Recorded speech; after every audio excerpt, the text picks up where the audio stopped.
everybody, and welcome back to another episode of the Sexy Business Podcast.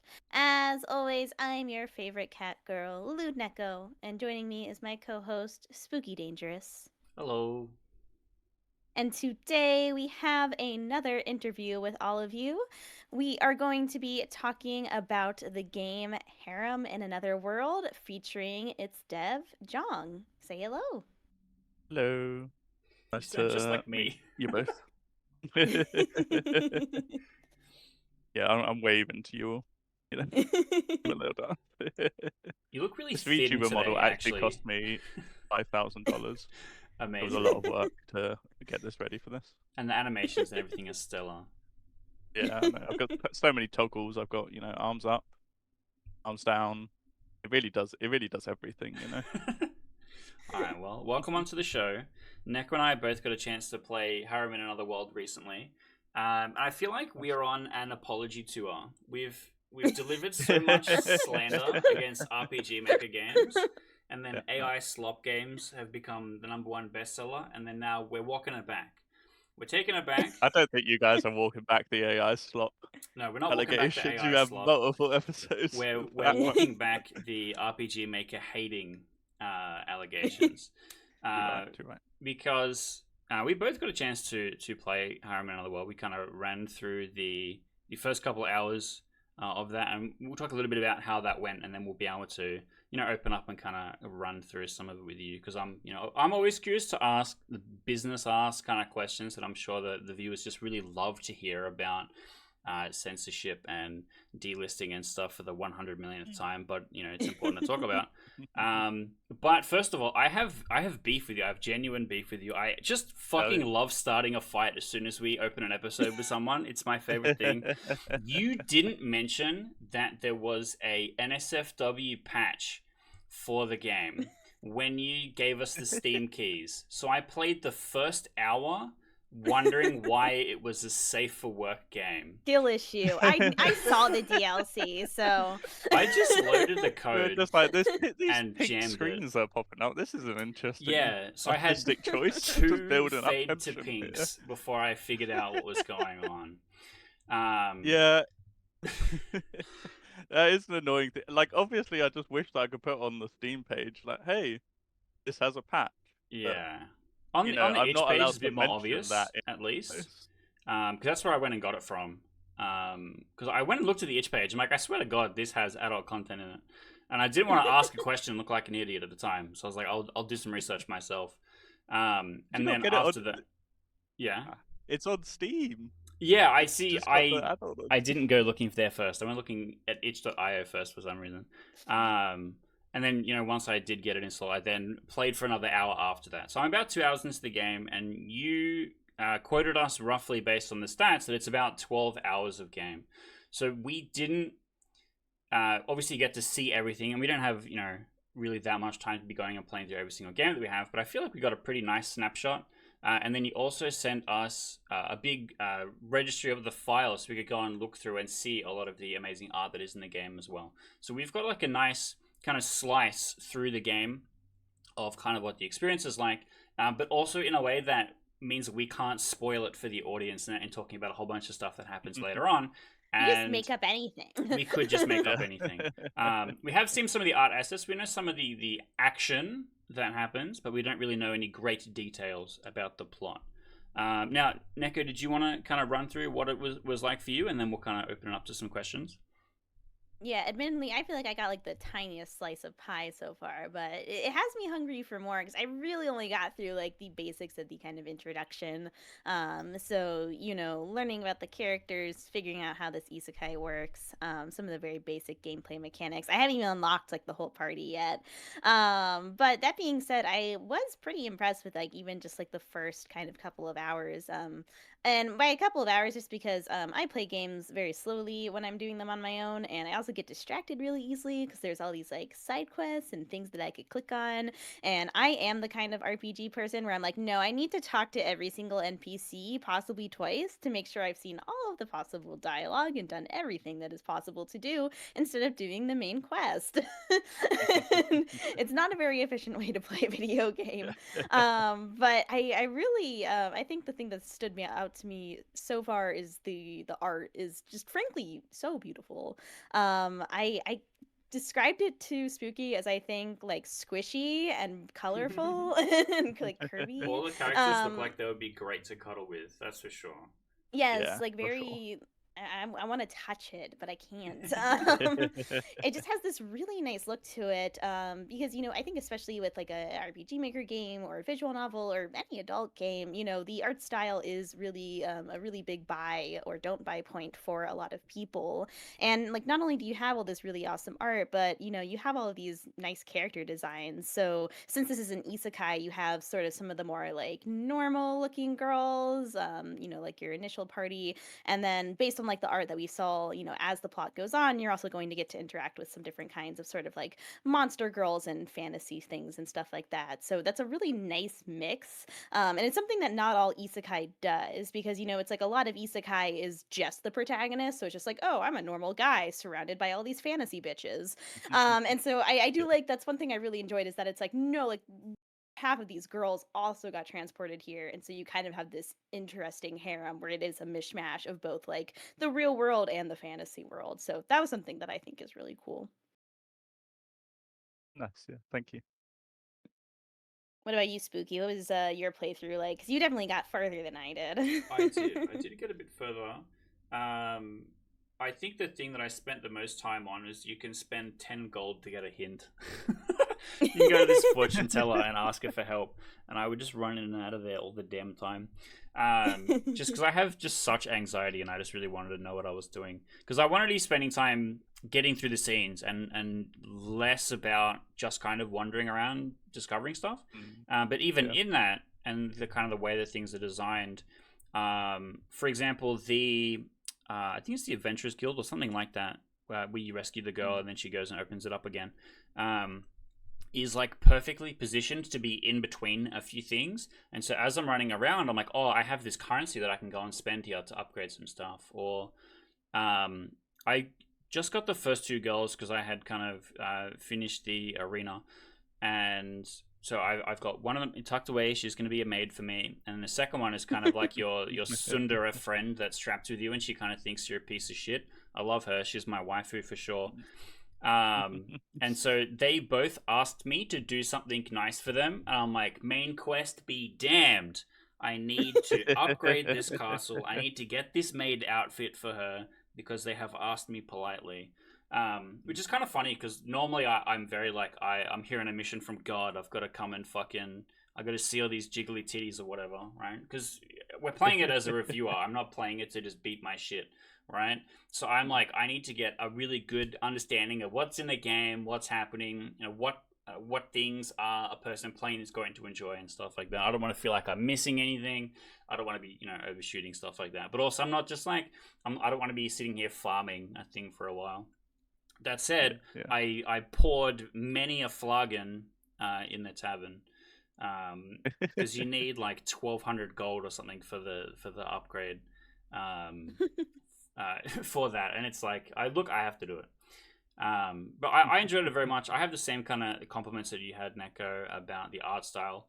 Because I think there is a bunch of RPG Maker games that kind of are like this, where you see all of the really, really gorgeous character art, and then you go, wow, this is really cool. I wonder what kind of a game this is. And then you scroll through and you go, oh, I see, it's an RPG Maker game. And because the RPG Maker assets for the world and stuff that they use look so different, it's like much more of a stark contrast with what's happening. Because I assume a lot of them probably are stock from an asset pack or something like that. With this one, I'm so much more interested in what the characters are doing, but still a lot of the environment design is actually really well done and is very pretty, and I do feel like I'm kind of in this fantasy place and wandering around, and there's the arena and there's all these other cool characters, wandering around and giving me tips and stuff like that. So I do feel like it fits a lot more coherently than some of the other ones that we've looked at. Because some of the other ones, the whole time I'm just like, I wish this was a visual novel. And I feel like Harem in Another World does a good job of it being more of a video game thing without it getting bogged down in some of the time wasting problems that we have with other RPG Maker games. Because, for example, all the combat stuff is kind of automated and stuff like that. So I am curious. I want you to kind of walk me through what some of your ideas around that. Like, did you have a one-handed gameplay approach kind of in mind, or were you just like, this is just how I wanted it to be?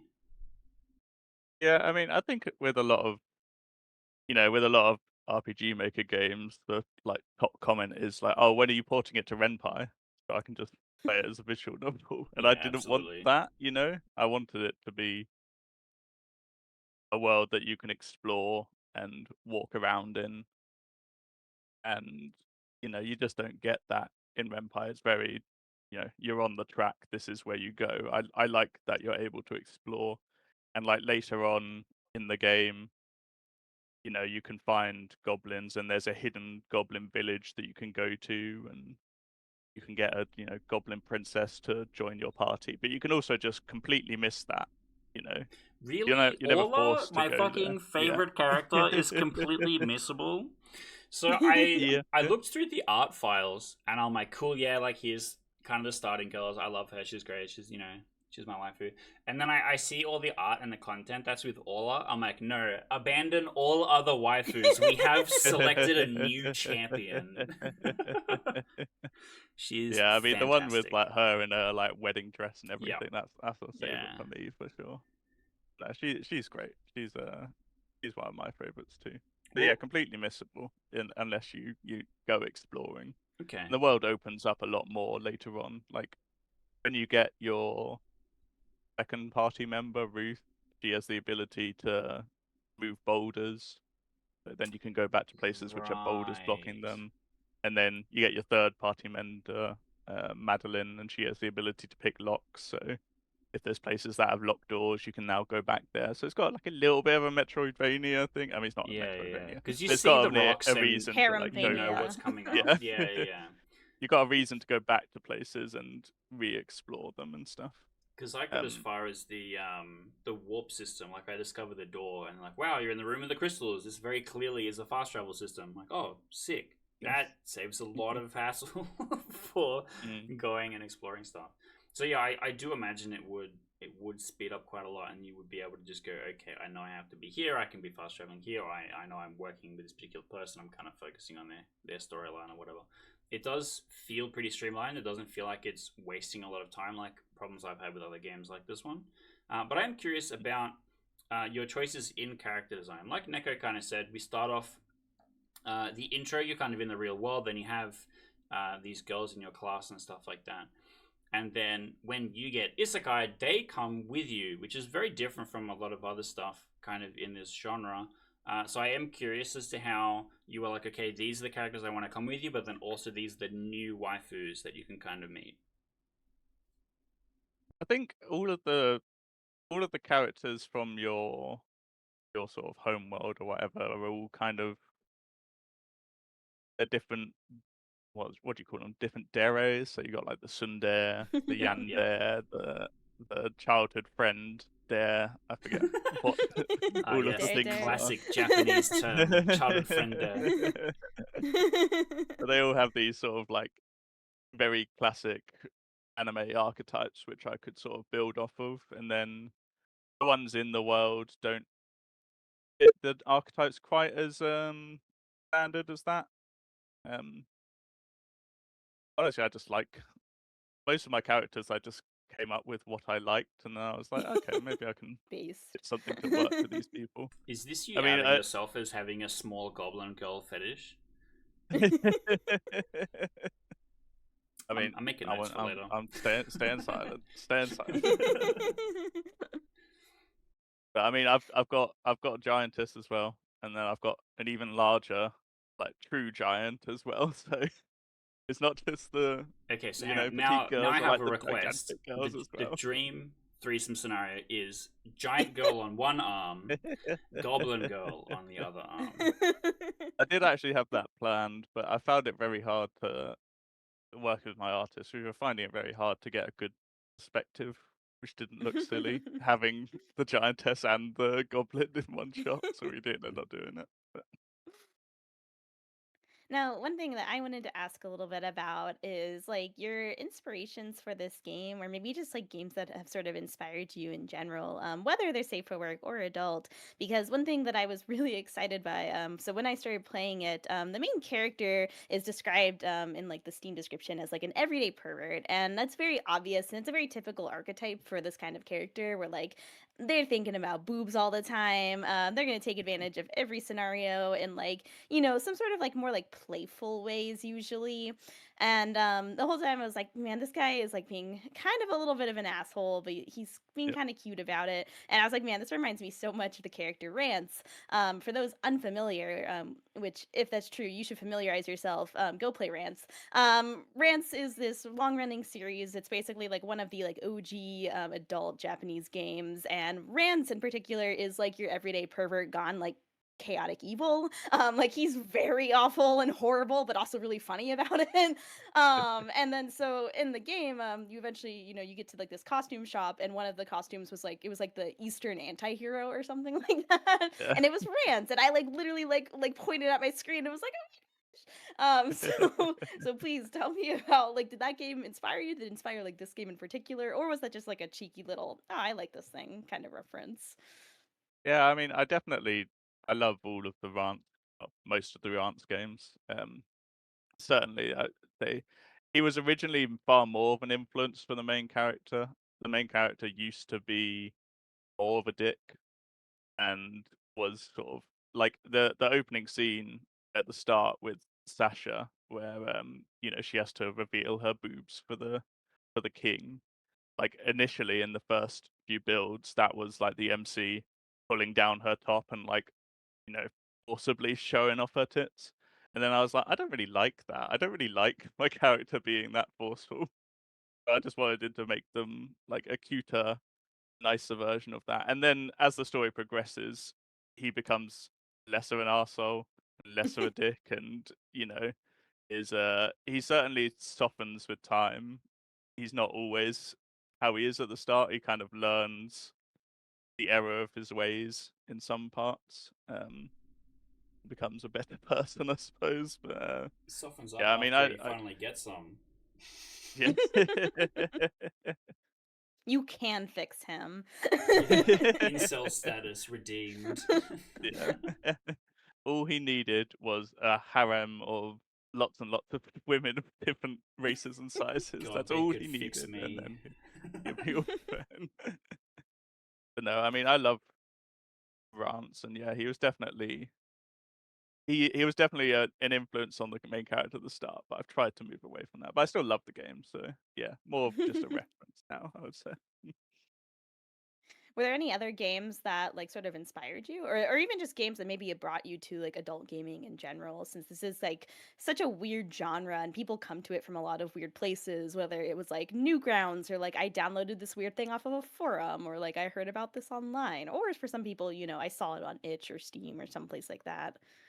Yeah, so I'm an old man. I was back on the internet in the era of the Flash games, and that's when sort of I got started on this. I mean, my first game was Sim Girl. Don't know if either of you two remember that. A Yeah. really old one on like Newgrounds or whatever.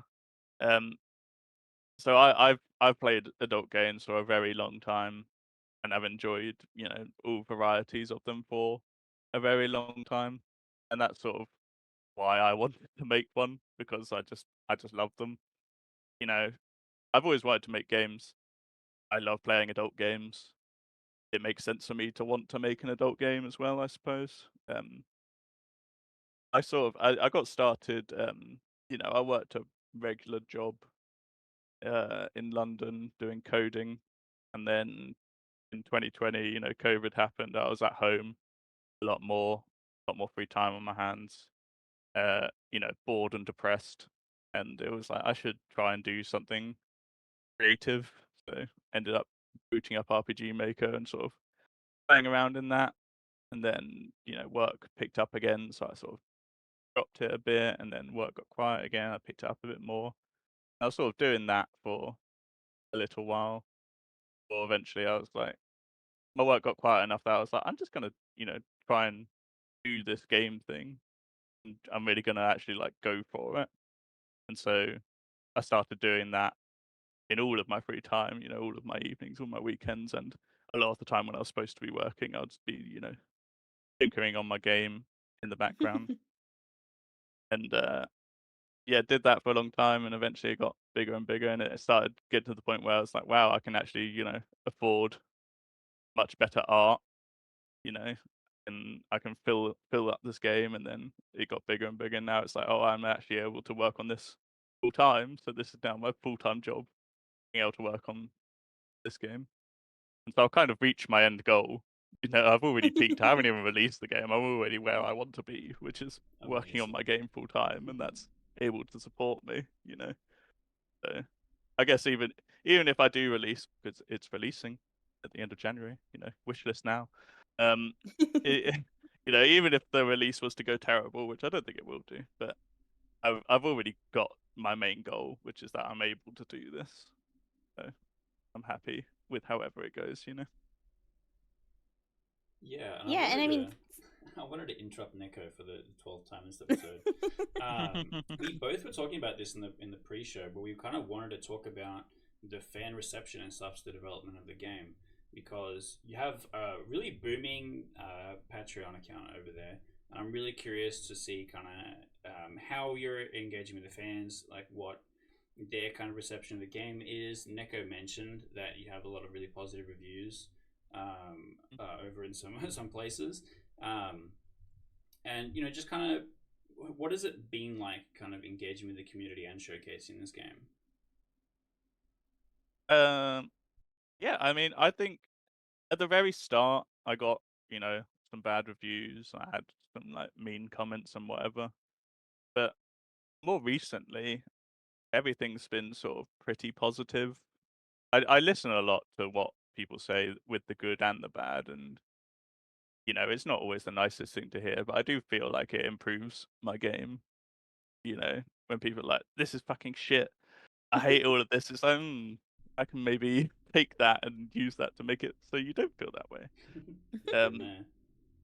but yeah, I listen to the feedback from people a lot, and it has been very positive. I mean, people love the art, which it's always a good thing because even if people are like, "This game sucks, I don't like it," they're always like, "But the art's good." I'm like, "Yeah, it is."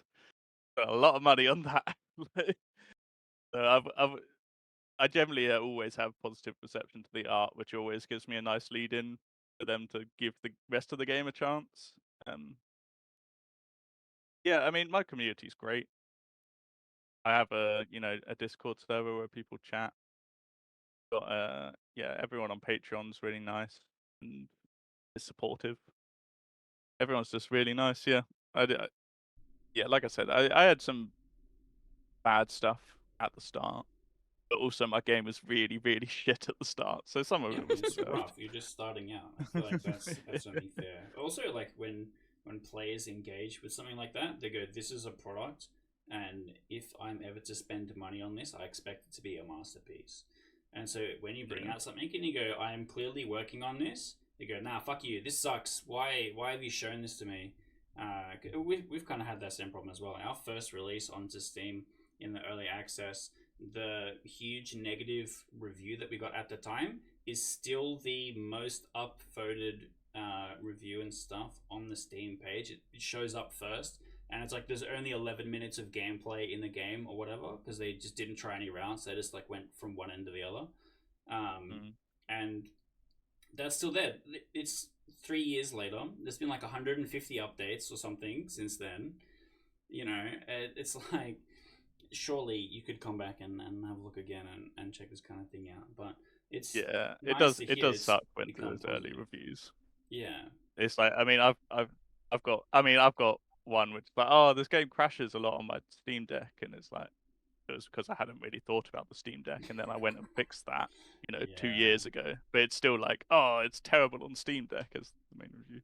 Yeah, I I mean, mean, I like Steam Deck is I like have a half of the review thing. on Steam which is just says mid, and that's the one that hurts me the most because I'm like, well, I don't know what you That's want. so Why is it mid? funny. Like, you've only played for like 30 minutes. You've That's already so judged my funny. whole game.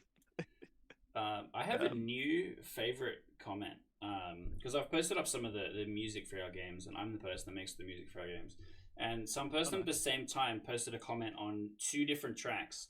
The first one was, "This is the one that I'm bookmarking to send to my allies," and then the second one was, "This is the one I'm bookmarking to send to my enemies." I'm like, fuck, I feel so roasted right now. So I don't know. I wonder if people think about my games in the same way, where they're like, "Hell yeah, I love this one, or I love this character, or I love this thing," but like, fuck that other game or whatever. Because people are so picky and they're so opinionated, and also they feel just so entitled to receive the world for $1, and sometimes they just don't realize that sometimes you're just one guy, you're just trying to put one thing together, you're putting all your time and money into this project hoping for the best, and it can be really hard to hear somebody say that it's mid or whatever. We obviously don't think that, and obviously we were kind of coming into this from like a hater's perspective, right? Because we've famously been pretty against RPG Maker games. Now, we also have this other thing. I don't know if you're aware of this one as well, but we have like a boobs in the first hour kind of metric as well. And you failed that one because I had the fucking safe for work shit enabled. That's a skill issue, That's just. Yeah, I got boobs in the first like 20 minutes. Yeah, I also didn't choose to expose Sasha like that. I gave the king the lighter instead because I'm a polite and nice gentleman. So I really gave myself the hardest time in playing through the game, and it still turned out really well. And I think both Neko and I are going to come back and play through a bit more in our own time, and I'm excited to see how the 1.0 release is going to go in January. You can catch me retweeting that when it happens, so people watching, make sure that you keep an eye out for that one, because I think that this one is going to be a really interesting project to follow. But as we are getting kind of towards the end of the episode, we get to ask you some fun and torturous questions. I want to start off with, I'm going to make you pick exactly one character from Harem in Another World to be reverse isekai'd into the real world and become your actual wife. Who do you pick?